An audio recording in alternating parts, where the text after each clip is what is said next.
An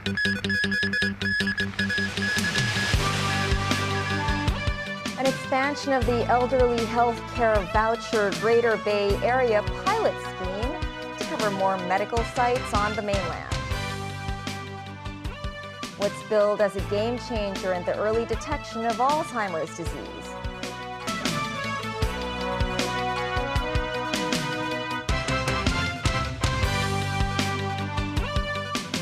Hello and welcome to TVB News.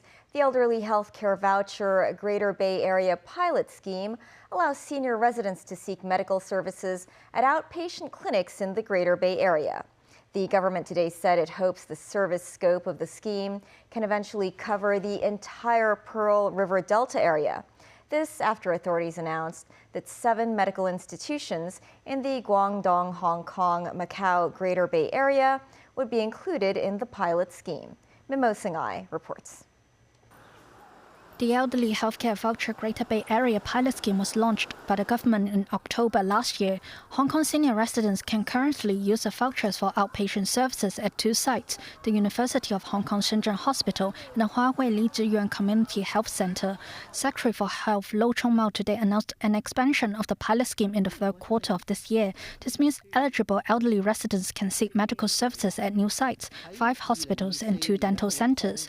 Some of the hospitals located outside Shenzhen include the first affiliated hospital, Sun Yat-sen University in Guangzhou, and Dongguan Tonghua Hospital. The new sites also include another Shenzhen Hospital, Shenzhen New Frontier United Family Hospital, in which former Financial Secretary Anthony Leung has an investment. Meanwhile, the 2 dental centers are also in Shenzhen, the Shenzhen CKJ Stomatological Hospital and Dental Bohemia Specialty Service Center and General Care Center. The whole purpose of setting this new pilot scheme up is to facilitate our elderly who have retired or elect to live in the Greater Bay Area for better access to healthcare facilities. Some of the elderly living in Hong Kong may also choose to travel to the Greater Bay Area, especially in the nearby Shenzhen area, Shenzhen City, for healthcare service. The medical service charges at the new hospital sites are about the same that of the University of Hong Kong Shenzhen Hospital, which is $309 on average. However, the cost of dental services vary. For instance, teeth cleaning will cost a patient between 180 and 300 RMB, while tooth extraction will be between 200 and 500 RMB. What can patients do in case of medical disputes with mainland medical institutions? Lo said the mainland health authorities maintain strict and serious control over the designated medical institutions. A barrister said patients can make complaints to Hong Kong authorities, but further steps will be difficult. But in terms of legal proceedings, that would be another matter. They would then face difficulties in terms of jurisdictional problems, because commonly speaking, one jurisdiction will only take care of the matters happen in that jurisdiction. News 9, TVB News. About 1/3 of elderly people aged 85 or above have a chance of developing Alzheimer's disease, and traditional methods of diagnosis are usually invasive and expensive. To address that problem, the Hong Kong University of Science and Technology has developed a simple test that can detect Alzheimer's 10 years before symptoms develop with just 1 drop of blood. Jackie Lin spoke with the university's president, who helmed the game-changing research efforts. More than 50 million people are afflicted by Alzheimer's disease worldwide, and that number is set to double by 2050.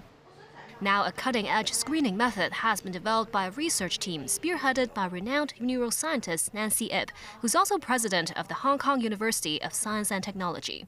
It's set to facilitate early detection of the ailment with just 1 drop of blood. It's certainly a game changer. Currently, there are existing approaches for diagnosis, and it includes brain imaging, it includes analysis of the pathological proteins in the cerebrospinal fluid, right? But these procedures are either costly or invasive. Using the new blood test, people can be screened for the accumulation of toxic amyloid beta in the brain, a key biomarker of Alzheimer's disease. 1 drop of blood would be sufficient for the diagnostic test. And it's very simple because, it's just the ability for us to assay 21 proteins that are, highly associated with the disease. The test can detect Alzheimer's 10 years before symptoms develop with an accuracy rate of 96%. For other mild cognitive impairment, an 87% accuracy rate as well. Professor Ip said the early diagnostics complement the new Alzheimer's medication Leqembi, just out last year in the U.S. and proven effective in slowing disease progression for early Alzheimer's disease. So the goal is to have early identification, early diagnosis, and early treatment. While their blood tests cover Chinese and European demographics, Professor Ip also told us they hope their diagnostics could expand to even more Belt and Road countries encompassing Central Asian and African countries for even more global reach. Jackie Lin, TVB News. Israeli Prime Minister Benjamin Netanyahu on Sunday brushed off growing calls to halt the military offensive in Gaza, vowing to finish the job. Benny Gantz, a member of Netanyahu's war cabinet, said Israel would invade Rafah, where 1.5 million Palestinians are sheltering, if Hamas doesn't release around 130 hostages by the Muslim fasting month of Ramadan, which starts around March 10th. The U.S. is against any action in Rafah unless Israel has a viable plan to evacuate displaced Palestinians. Nazvi Karim with more. In Jerusalem, a defiant Netanyahu hit back. Today, the president of Brazil, by comparing Israel's war in Gaza against Hamas, a genocidal terrorist organization, to the Holocaust, President Silva has disgraced the memory of 6 million Jews murdered by the Nazis, and he's demonized the Jewish state like the most virulent anti-Semite. He should be ashamed of himself. Netanyahu has for weeks been under pressure to curtail Israel's bombardment in Gaza, with 2/3 of almost 29,000 Palestinians killed, reported to be women and children. On Sunday, the Nasser hospital in the district of Khan Yunis was put out of action, according to the World Health Organization, after Israeli troops stormed the facility.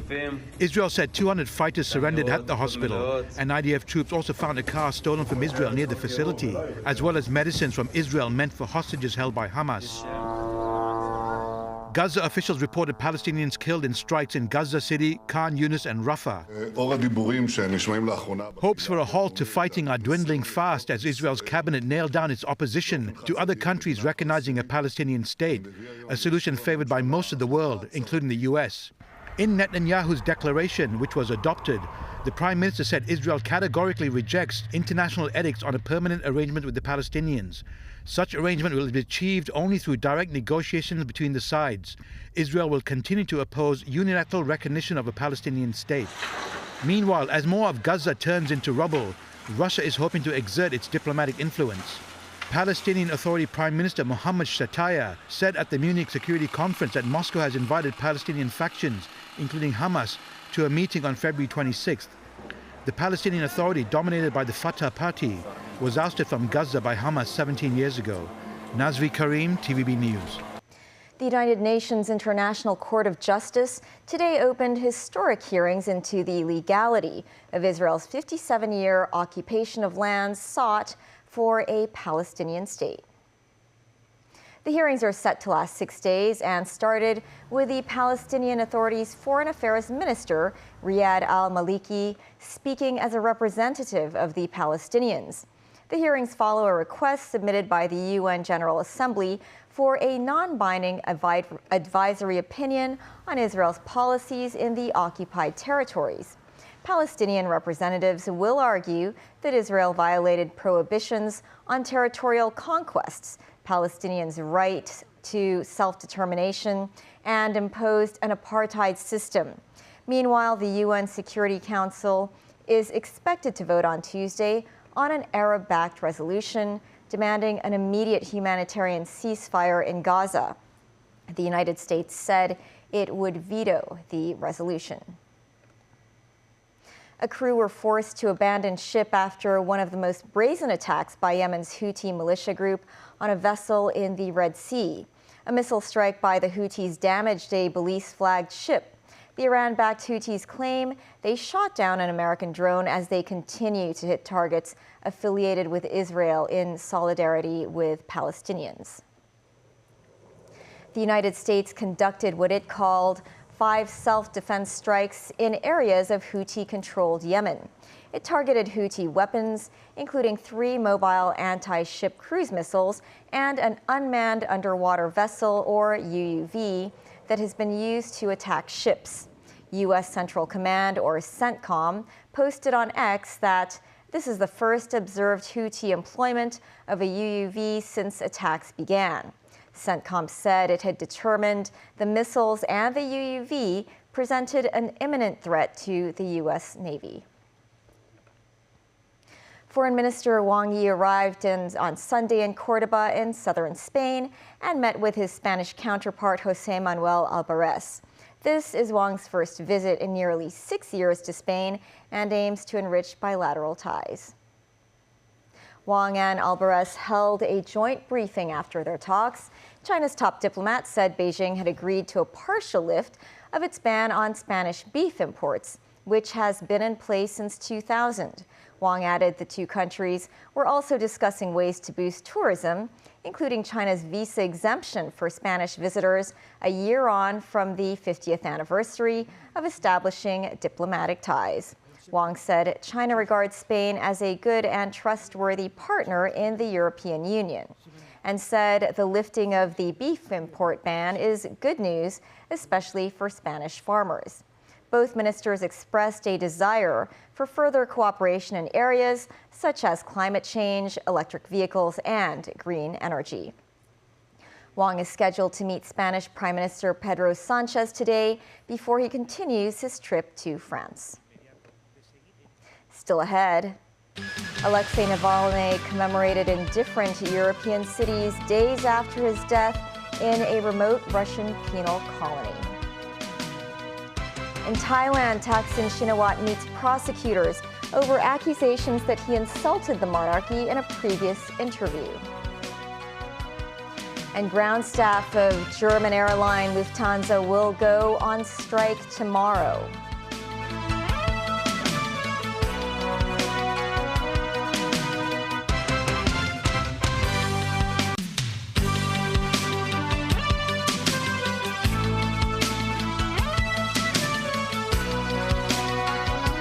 Welcome back. Alexei Navalny's relatives are demanding Russian investigators determine the cause of his death. His family say they are being denied access to his body.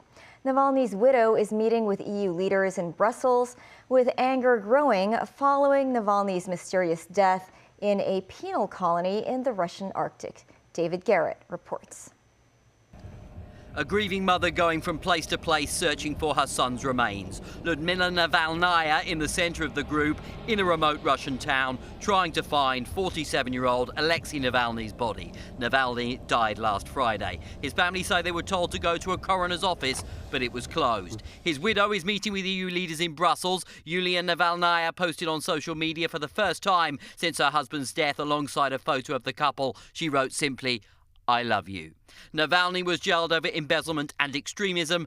Observers believe the charges were politically motivated to stop Navalny criticising the Kremlin. What has happened reminds us all of the repressive and oppressive nature of the regime in the Russian Federation and of how President Putin has ruthlessly put down any opposition.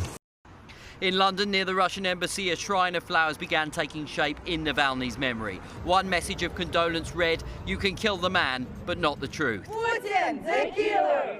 In Germany's capital, anti-Putin activist group Pussy Riot held up banners in Russian and English accusing the Kremlin of murder. Wearing pink balaclavas, they chanted, "Putin, the killer." Flowers again covered the pavement as 450 joined the protest. Felt like hope is there because Navalny is alive, and we totally thought that he's going to become our Nelson Mandela and that he would be the unifying figure for the Russian opposition. And well, now we're in a much darker place. This group marched past the Russian embassy, calling on their own politicians to get justice for Navalny. Germany has summoned the Russian ambassador to Berlin. Bulgaria, Georgia, Lithuania, Romania and Portugal saw shrines erected as demonstrations aimed at Putin spread throughout Europe. Inside Russia, Muscovites laid flowers at a site dedicated to victims of Stalin-era political repressions. These Russians described Navalny as a hero. They braved freezing temperatures and potential arrest to pay tribute.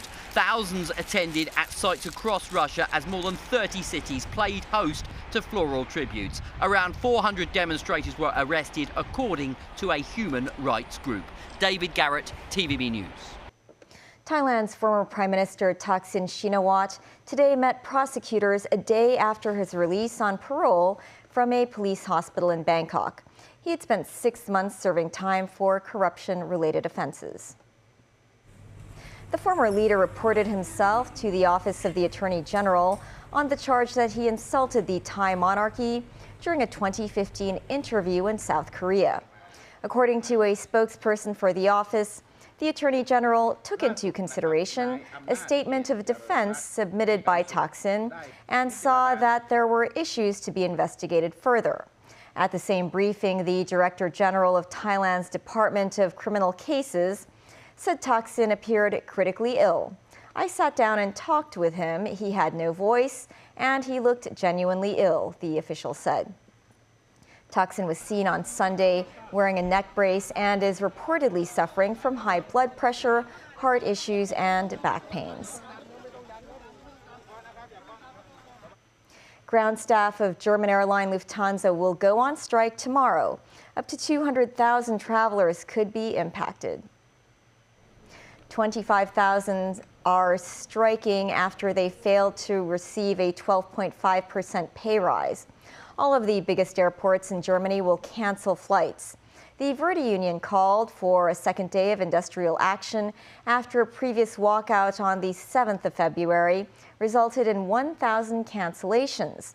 They rejected the latest pay increase. The airline said staff had been given a far-reaching offer.